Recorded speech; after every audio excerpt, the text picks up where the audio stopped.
Hello mga kasuking kasari, for today's video, meron akong kunting i-share, kunting kaalaman lang sa ating mga kasuking kasari at lalong-lalo na yung mga nagbabalak na magtayo ng sari-sari store o kahit anong negosyo, no? Kahit anong negosyo pa, meron akong gustong i-share para at least man nang makadagdag kaalaman sa ating mga kasuking kasari o sa ating mga followers, viewers na gustong magtayo ng negosyo. So, hindi lang to usapang sari-sari store mga kasuking kasari. Kahit anong negosyo, applicable to na gusto kong i-share ng mga yung mga tips, kumbaga.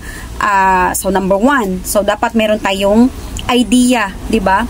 Idea. So, meron nga tayong puhunan, di ba? Meron nga tayong capacity na magnegosyo. Kaya lang, kung kulang tayo sa idea, kulang tayo sa kaalaman, so hindi natin yan magagawa. Pag sinabi nating idea, kailangan naka-mindset na yung natin, kung paano natin patatakbuhin ang ating nakaplanong itatayo na negosyo. So dapat alam natin ang mga pamamaraan, kung paano natin ito palalaguin. So kasama na din yan yung sa idea, yung sipag at tiyaga. Syempre, kapag nagpaplano ka na magtayo ng negosyo, sabayan mo na rin ang sipag at tiyaga. Ang next naman ay, yung pangalawa, ay puhunan. Of course, kahit sino, di ba? Hindi tayo makakagalaw pag walang puhunan. Marami namang iba dyan na gustong magnegosyo, gustong mag-start ng negosyo, kaya lang walang puhunan. Ang big mistake talaga dyan is yung nanggagaling yung puhunan mo sa utang. So, dapat iwasan natin na magmuhunan tayo na nanggaling sa utang. Yes, kailangan talaga dapat meron tayong sapat na puhunan bago tayo makapagsimula ng isang negosyo. Diba? So, next, number 3. Number 3 is yung, of course, lakas ng loob.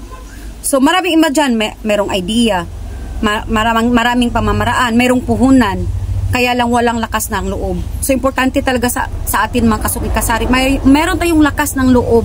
Kasi kung medyo mahina yung kalooban mo, hindi ka makakapagsimula. So, mahirap makapagsimula pag kulang yung lakas ng loob natin. So, kailangan meron tayong, number 1, idea kung paano natin i-handle, i-manage o patatakbuhin yung negosyo. Number 2, yung puhunan. So, dapat meron tayong sapat na puhunan. Dapat talaga hindi nanggaling sa utang. Para nang sa ganun ay maayos nating mapatakbo yung ating puhunan. So, at number 3, yung lakas ng loob. Dapat meron tayong ganyan mga kasuking kasari. Kayong sipag at tiyaga, no? Dapat hindi natin yan makakalimutan. Importante yan dahil pag wala tayong sipag at tiyaga, malabo nating maipagpatuloy ang ating nasimulan na negosyo. So, dapat mga kasuking kasari, meron talaga tayong sipag at tiyaga sa ating pagnenegosyo.